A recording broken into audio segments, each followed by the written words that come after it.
Hi guys, so in this video, I will show you how to add Buy Me a Coffee on YouTube. So, first open the website and click Start My Page.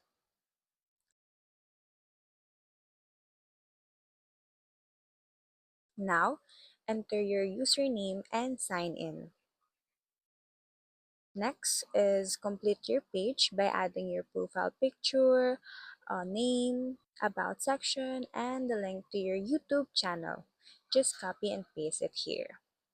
So, next is choose your country and enter your bank information. So, once you have created your page, it's time to share it to receive donations. So, click home and copy the link to your page. Then, paste this link on your YouTube channel or put it in the description box of your uploaded videos. That's all guys. Thank you guys for watching. If this video was helpful, please subscribe to the channel. Bye!